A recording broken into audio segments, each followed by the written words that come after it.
Jai Srila Prabhupada, Hare Krishna, Ki Jai. But by the grace of Srila Prabhupada, who knows where we would be, Hare Krishna. Thank you for that rousing kirtan, that was ecstatic, Hare Krishna. Haribo. Vanchakalpatarubhyascha kripa sindhu vaibhacha patitanam pavanebhyo vaishnavebhyo namo namaha. Thank you so much for coming. Thank you very, very much. Daiva Shakti is in Mayapur, working on the museum there. So today I've made a little longer slideshow this time since I was a little too early last time. So this is Srila Prabhupada's personal pastimes in 26 Second Avenue. It was before I came. I came in 1969. So these were our heroes. These were the very first devotees in Krishna consciousness. So for us, they'd been devotees for several years by the time I came in 1969. So they were big devotees, old devotees at that time. And we really, really respected them. Hare Krishna. So for me, it's great joy to absorb myself in their pastimes with Srila Prabhupada. And this is a continuation of the last slideshow. And so we'll just jump right in. The secret was well kept, and the boys waited to see Swamiji's response. That night when we walked in to begin the kirtan, he looked at the newly decorated temple. There was even incense burning, and he raised his eyebrows in satisfaction.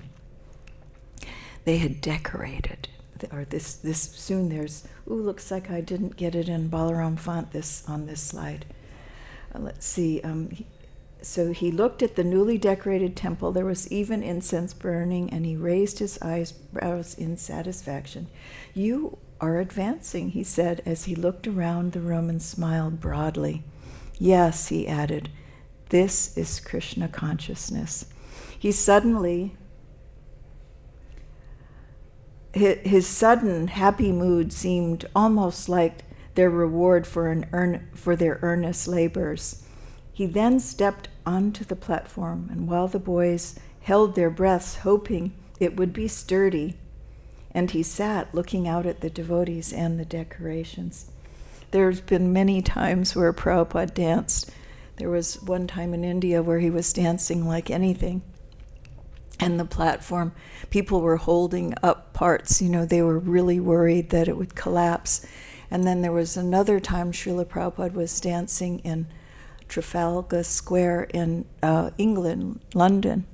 And Srila Prabhupada was really, really, he had come to England. It was like he won the war. It's like England, there was even in Hawaii, we have the stigma with the English.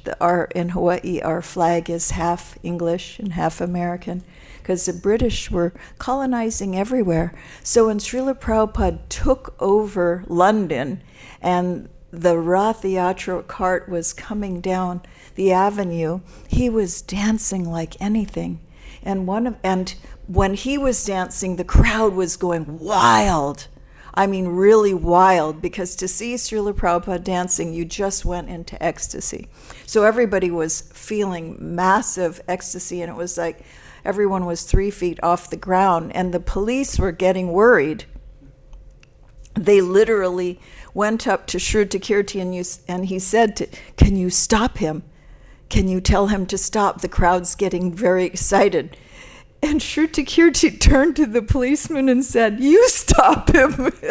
No one's going to stop Srila Prabhupada in this glorious time when he could see that all of England was becoming Krishna conscious. It was such a beautiful thing. So the dancing of Prabhupada, he taught us a Swami step. He his dancing, like he said in that letter to Krishna, make me dance, make me dance, make me dance. So they had pleased him, the boys had pleased him, but he now assumed a feature of extreme gravity. And though they knew he was certainly the same Swamiji, their tittering stuck in their throats, and their happy glances to each other suddenly abated in uncertainty and nervousness. As they regarded Swamiji's gravity, their joy of a few moments before seemed suddenly childish. As a cloud quickly covers the sun like a dark shade, Prabhupada changed his mood from jolly to grave, and then spontaneously resolved to become equally grave and sober. He picked up the kartals and again smiled, a ray of appreciation. When Prabhupada smiled, he beamed. Even my great aunt, who was Buddhist, said, "Oh, he is very great," because his aura and his magnetism, his charisma was huge, very gigantic, epic, you might say. He picked up the kartals and again smiled, a ray of appreciation, and their hearts beamed back. The temple was still a tiny storefront with many hidden and unhidden cockroaches, a tilted floor, and poor lighting. But because many of the decorations were from India, it had an authentic atmosphere, especially with Swamiji present on the dais. Now guests who entered were suddenly in a little Indian temple. Michael Grant said, "I came one evening and all of a sudden there were carpets on the floor, pictures on the wall, and paintings. Just all of a sudden it had blossomed and was full of people. I was amazed how in just a matter of days people had brought so many wonderful things. When I came that evening and saw how it had been decorated, then I wasn't so much worried that he wasn't going to make it. I thought it was really beginning to take hold now." Prabhupada looked at the group of his followers. He moved by their offering. He was moved by their offering him a seat of honor and their attempts at decorating Krishna's storefront. To see a devotee make an offering to Krishna was not new for him, but this was new. In New York, this horrible place, the seed of bhakti was growing, and naturally, as the gardener of that tender sprout, he was touched by Krishna's mercy. Glancing at the pictures on the wall, he said, "Tomorrow I will come look at the pictures and tell you which are good." The next day, Prabhupada came down to appraise the new artwork on display. One framed watercolor painting was of a man playing a drum while a girl danced. "This one is all right," he said. But another painting of a woman was more mundane, and he said, "No, this painting is not so good." What did they know? They were innocent. When we were little children, we would make clay handprints of our own self and give it to our parents, and our parents would be pleased. And Prabhupada could see the genuine desire to please him was there, even though they might make a mistake. They might give him something not so nice, like that Bowery bum gave the toilet paper, and Prabhupada said, "Just see, he may not be managing very well, he may not be in order, but his devotional service has started." He walked into the back of the temple, followed anxiously by Howard, Keith, and Wally.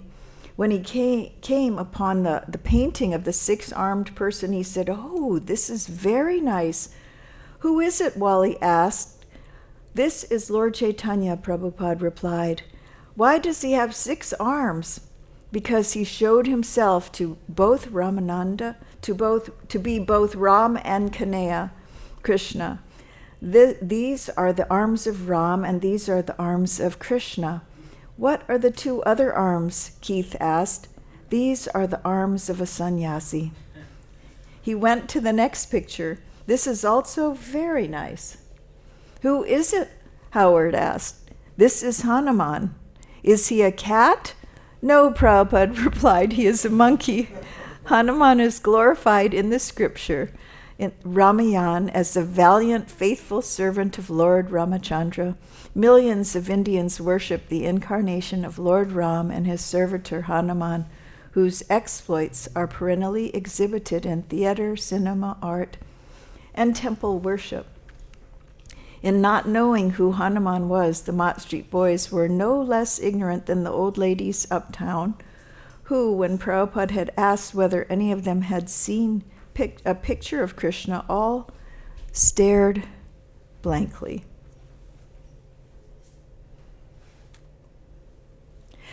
Myself, the first time I saw the picture of Krishna, it was in Autobiography of a Yogi, Murli Manohar of Brijbasi prints. Back at that time, Brijbasi prints printed lots and lots of pictures of Krishna and Shiva and the demigods. There was Hanuman carrying Govardhan Hill. We had so many beautiful Brijbasi prints.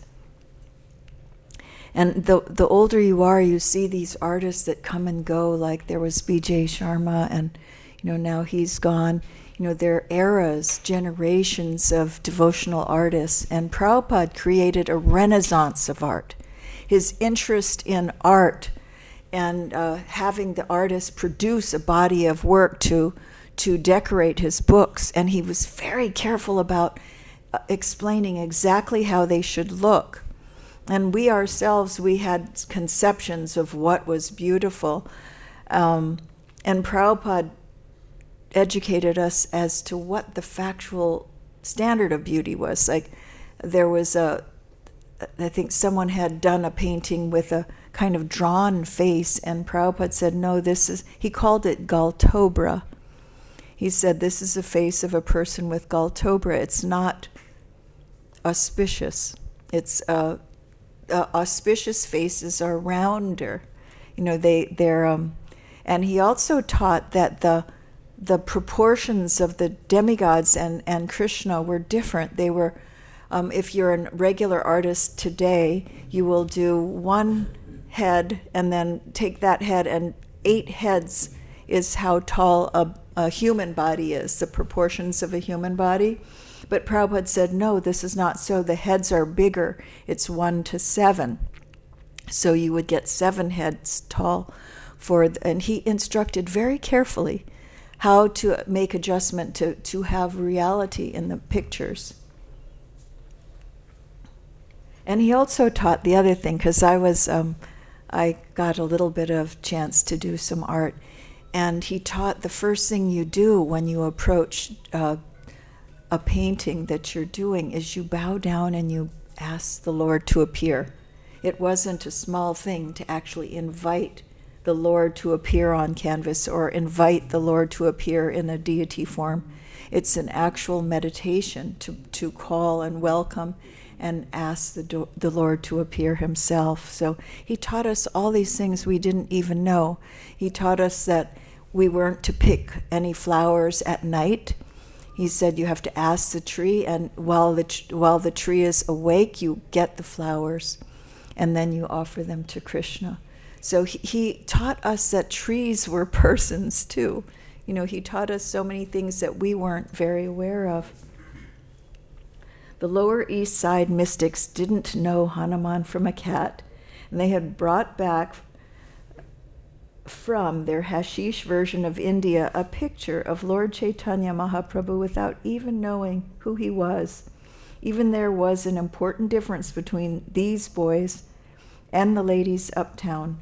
The boys were serving Swamiji and chanting Hare Krishna. Makes all the difference, chanting of Hare Krishna. They were through with material life, the middle-class work-reward syndrome. Their hearts had awakened to Swamiji's promise of expanded Krishna consciousness, and they sensed in his personal company something exalted. Like the Bowery bum who had donated toilet paper during Prabhupada's lecture, the Lower East Side boys did not have their minds quite in order.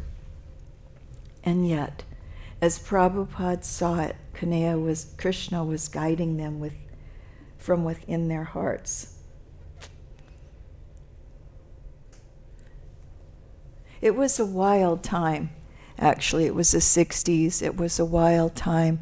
And the demographic was, we were called baby boomers. And when our parents came home, fathers came home from war, and they were in a war-torn, they had seen many horrible things.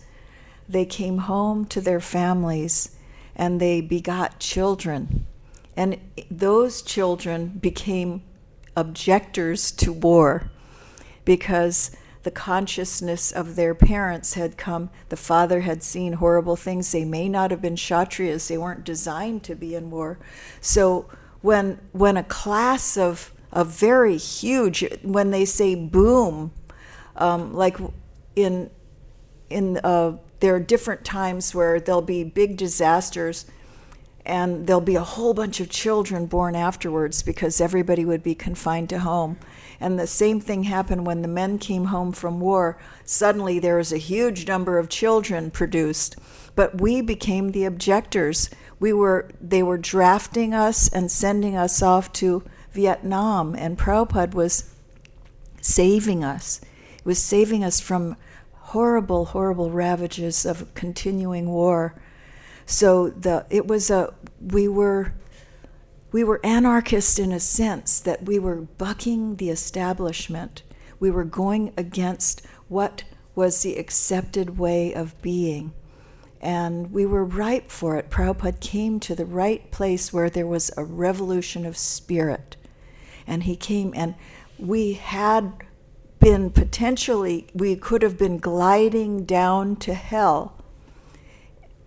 But Srila Prabhupada took us in the other direction, back to home, back to Godhead. So our rebellion, he made it a spiritual rebellion.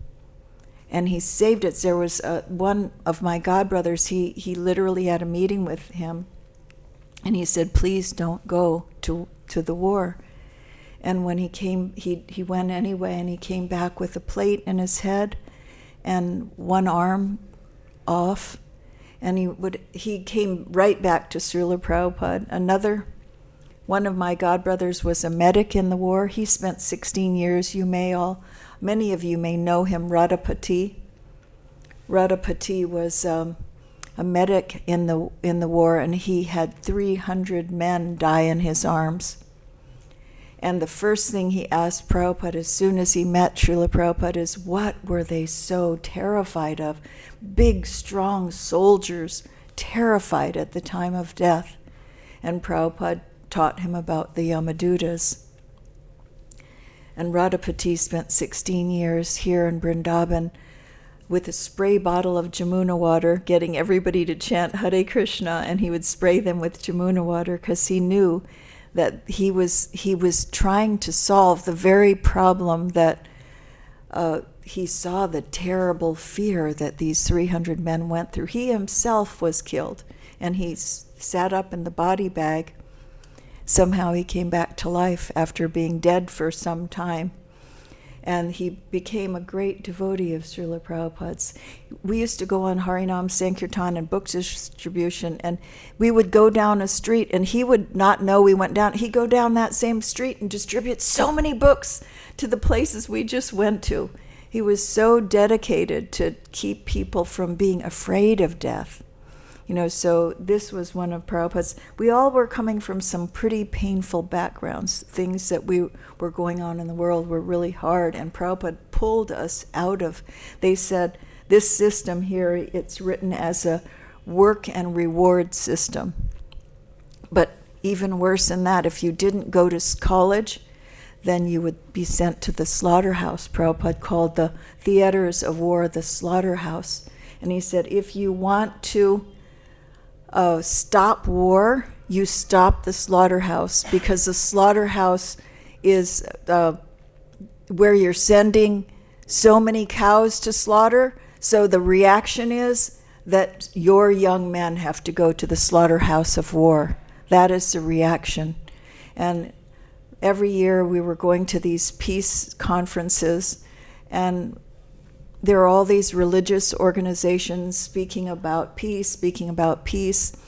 And then I would come up and I would tell them, don't eat meat, because the first order of business is you have to stop this meat eating, this industrialized slaughter of huge numbers of cows. Prabhupada,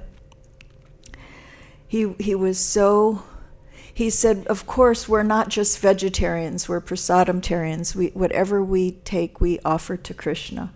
But this was going on war. There was undeclared, inglorious wars that men were being drafted to go and fight.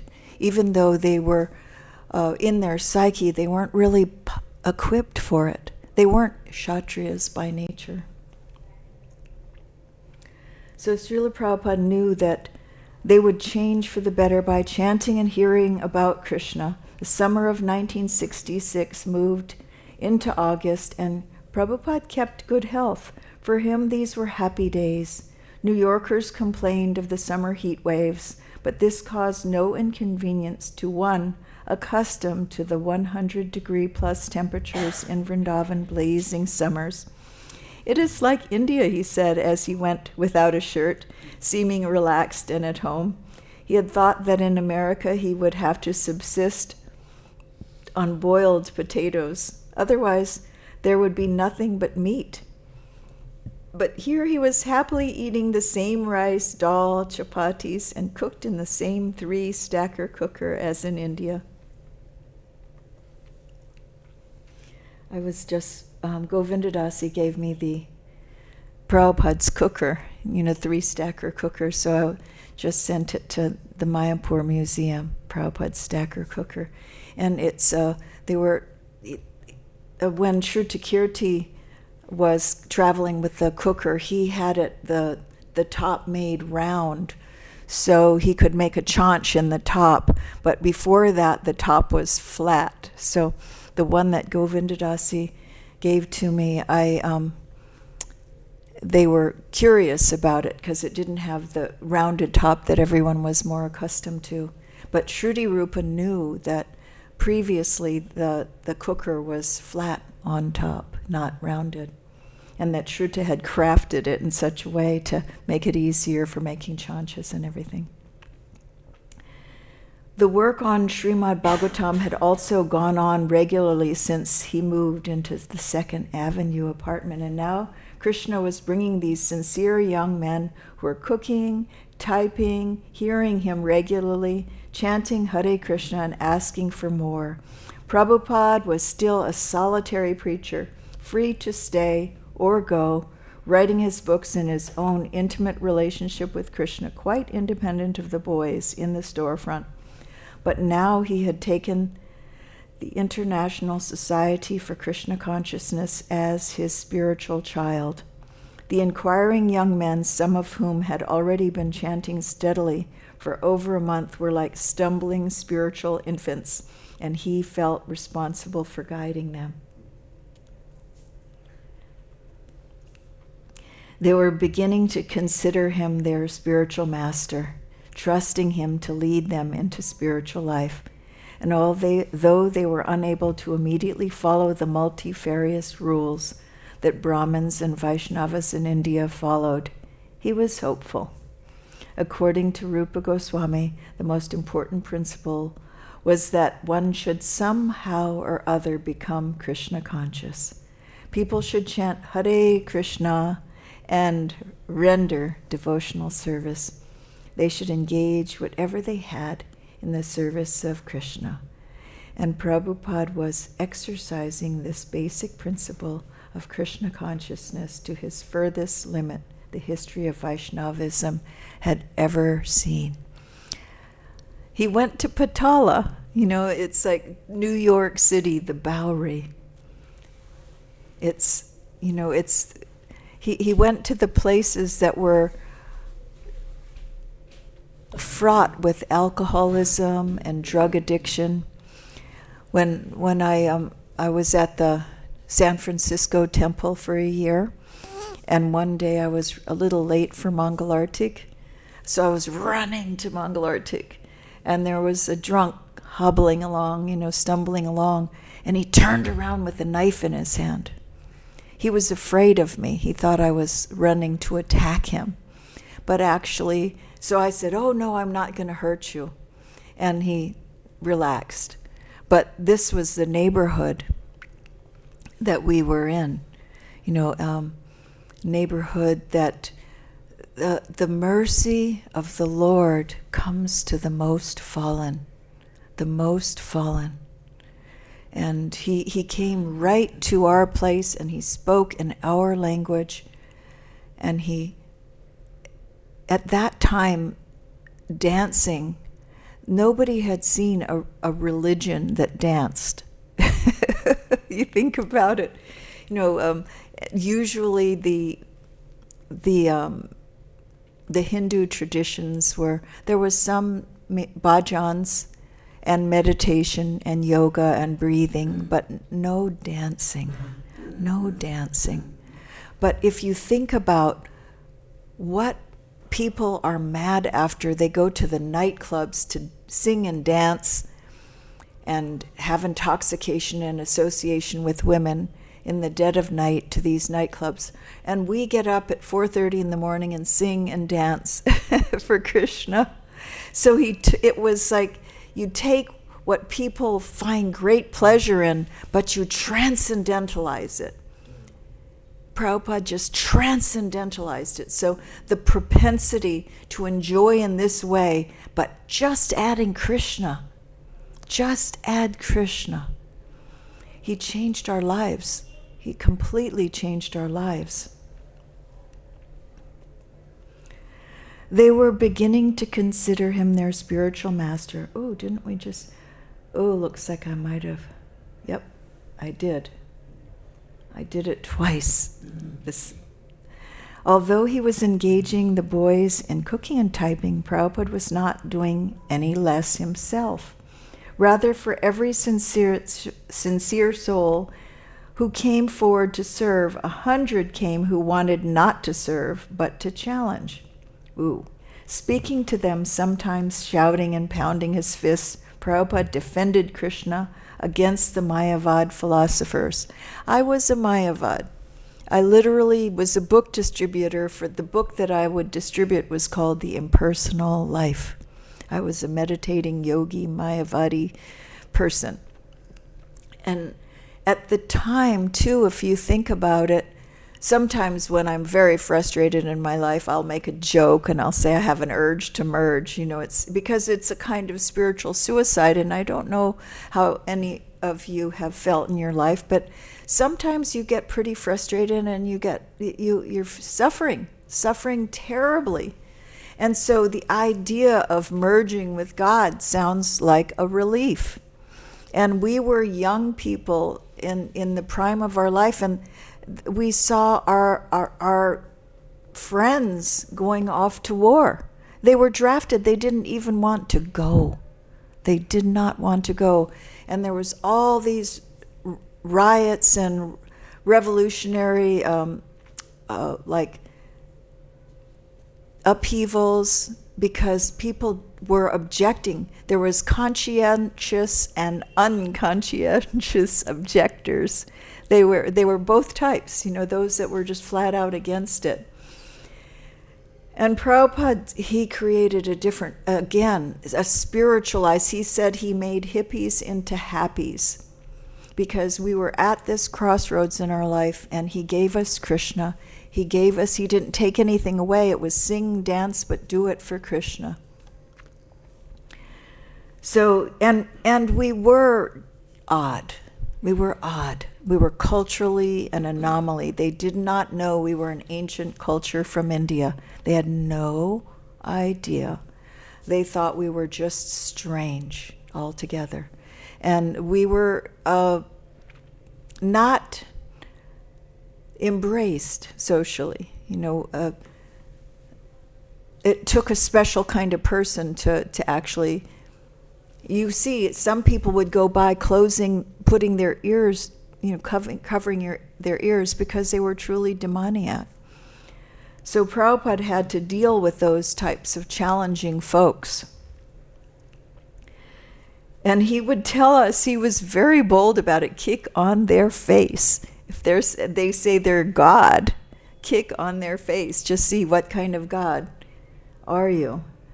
So this was also his service to Srila Bhaktisiddhanta Saraswati Thakur, who had not come to America to retire. He had not come to America to retire. So with each new day came yet another confirmation that his work and his followers and his challengers would only increase. Krishna really sent him. Now this is a picture of Prabhupada cooking in Hawaii. I mean, what happened around that time was, the temple was in great difficulty because the leadership was leaving, and they sold the temple and disbanded. And there was those of us. I just came back from San Francisco, and I was told I wasn't allowed to come to the temple. So we started our own little temple at the North Shore, and we're having Saturday feasts and Bhagavad-Gita classes. We did our own thing then, if you can't come to the temple. And we didn't really know what was happening, but the temple was being sold and lost. So Prabhupada sent Sudama, he's in this picture here, Sudama Maharaj, to pick up the pieces and start another temple. So we were so demoralized, we were so dejected by the whole experience, and that Prabhupada, he came and he literally cooked for us. We were in a house that had all kinds of vegetables and things growing around in the yard, and there were things we hadn't seen before, but they're very native to India, like parval. We had not seen parval, and we didn't know what bitter melon was. We didn't know anything about drumsticks. None of these things were within our anything we'd ever experienced in our life. We did know arbi and taro, because in Hawaii, taro was a staple. But Prabhupada went around the yard, and he knew each and every little thing. He had us pick everything, and he prepared everything. And he cleaned as he went. I mean, such a suchi cook you never saw. And he made us, they were exotic treats. Kachoris, we'd never had kachoris. You can imagine the first time you ever had a kachori cooked by your spiritual master. They say a way to a person's heart is through their stomach. And it's one of the reasons we're a kitchen religion, because prasadam is ISKCON bullets.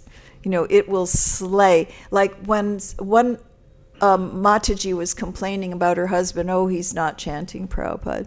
He's not following nicely Prabhupada. Prabhupada would say, is he doing this? Is he doing that? And finally, he was not doing anything properly. Nothing at all. And finally, he looked at her and he said, but he is taking prasadam, isn't he? That's her responsibility. She's cooking and offering it. And she said, yes, Srila Prabhupada, he's honoring prasad. And he said, then his life it'll be turned around. So he was certain. And so in the association of devotees, and Prabhupada was very protective.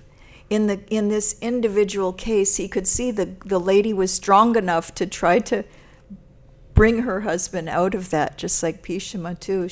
His own sister had to bring her husband out of sinful life.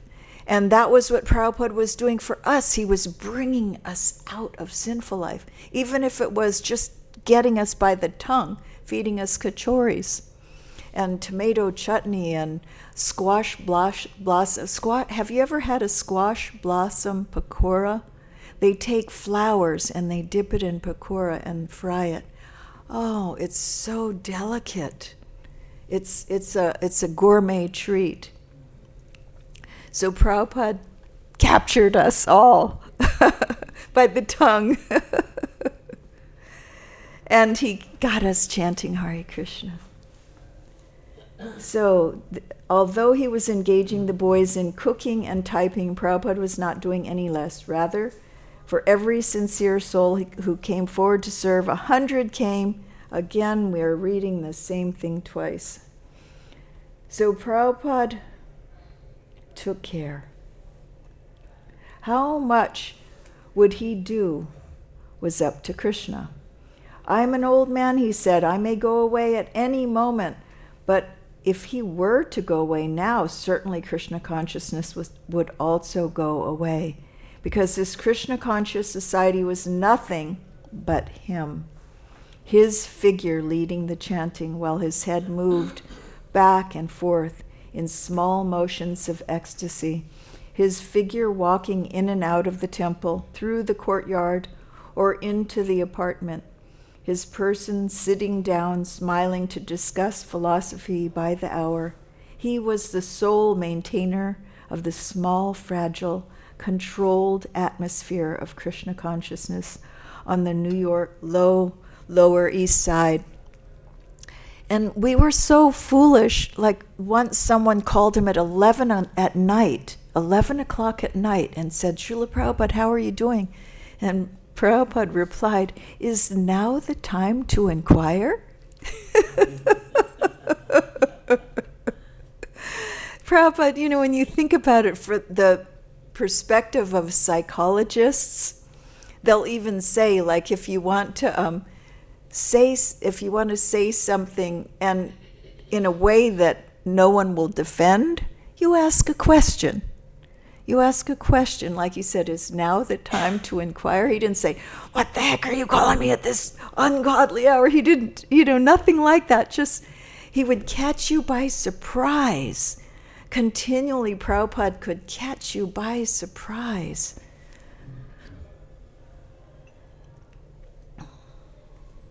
Planting the seed. Does what you told us this morning, Howard asked, mean we are supposed to accept the spiritual master to be God?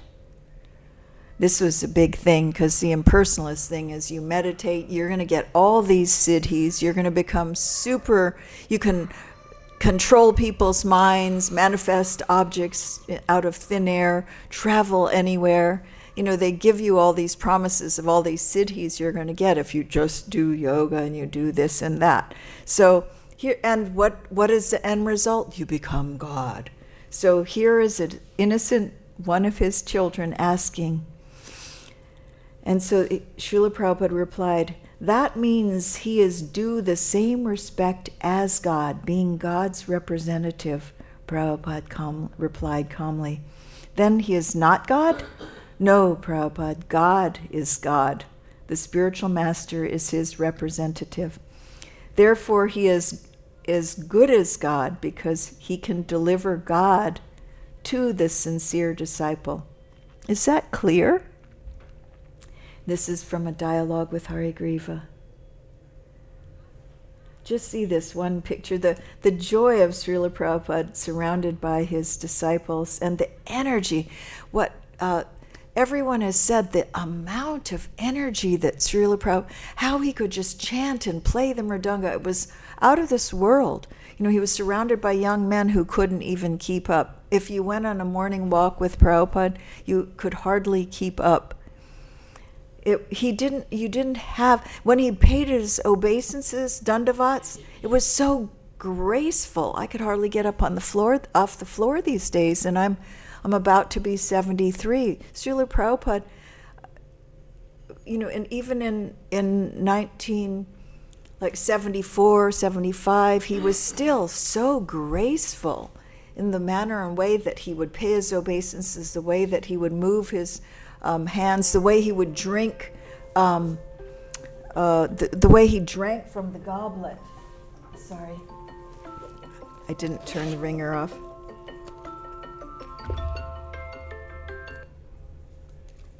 It's off now. Sorry about that. He would, we had never seen this before either, where they take the goblet and glug, glug, glug with it not touching the lips. These were all like magic. For us, they were super magical. Little things, super, super magical. Like the way that Prabhupada, and the color of his skin. Here we are in Hawaii where we're all busy sunbathing, trying to get some color in our skin. And Prabhupada had the exact color we were all like wanting to get. He was exactly what we all aspired to be, but it would take a lot of work. He already was.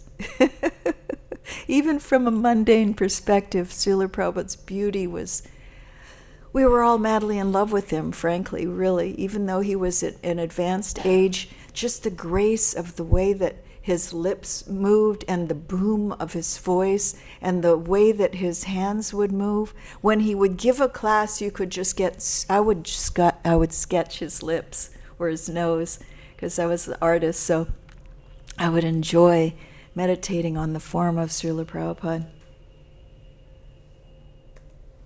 In August 1966, it was a makeshift storefront turned temple and a 2-room apartment transformed into the Guru's residence and study. But it was complete nonetheless. It was a complete monastery amid the city slums.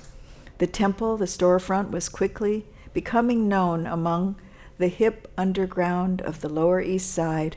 The courtyard was a strangely peaceful place for aspiring monks, with its little garden, bird sanctuary, and trees. Squeezed in between the front and rear buildings, the Swami's back room was the inner sanctum of the monastery. Each room had a flavor all its own, or rather it took on that particular character from the Swami's activities there. The temple room was his kirtan and lecture hall. The lecture was always serious and formal, even from the beginning. When there was no dais, he had to sit on a straw mat facing a few guests. It was clear he was here to instruct, not to invite casual give and take dialogue. Questions had to wait until he finished speaking. The audience would sit on the floor and listen for 45 minutes as he delivered the Vedic knowledge intact, always speaking on the basis of Vedic authority, quoting Sanskrit, quoting the previous spiritual masters, delivering perfect knowledge supported with reason and argument, while contending with noises of the street. He lectured with exacting scholarship and deeply committed devotion. It appeared that he had long ago mastered all the references and conclusions of his predecessors and had even come to anticipate all intellectual challenges. He talked with his disciples. He would take even the position of a Mayavadi to challenge them. You have to anticipate what they're going to say. You have to be able to bring forward a successful argument. But the problem was, no matter what position Srila Prabhupada took, he always won.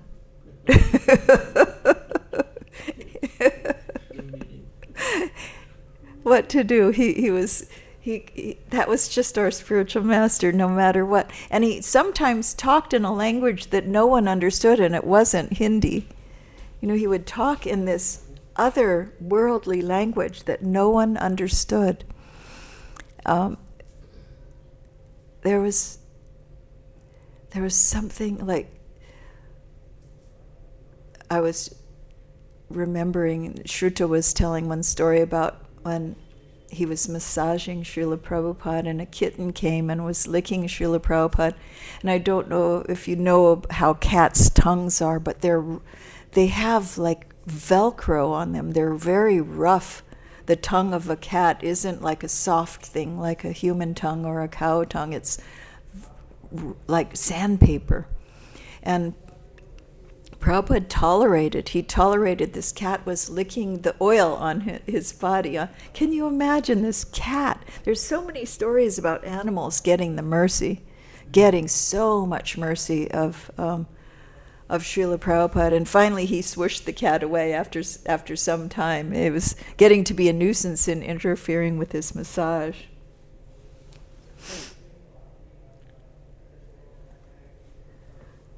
He also held kirtans in the storefront. Like the lectures, the kirtans were serious, but they were not so formal. Prabhupada was lenient during kirtan. Visitors would bring harmoniums, wooden flutes, guitars, and they would follow the melody or create their own improvisations. At that time, we used to as young people, we would get together and everybody had some kind of instrument and we would jam. We'd get together with our friends and we would do jam sessions. And this was before we were devotees, And now Prabhupada had jam sessions going on. The kirtans were like these incredible jam sessions. When we were young devotees, every Saturday there was a love-in somewhere, and we used to go to the love-in and distribute prasadam and chant on the side.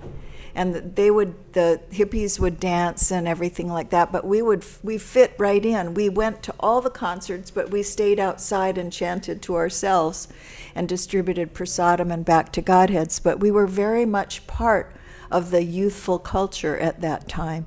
We participated in everything that was going on.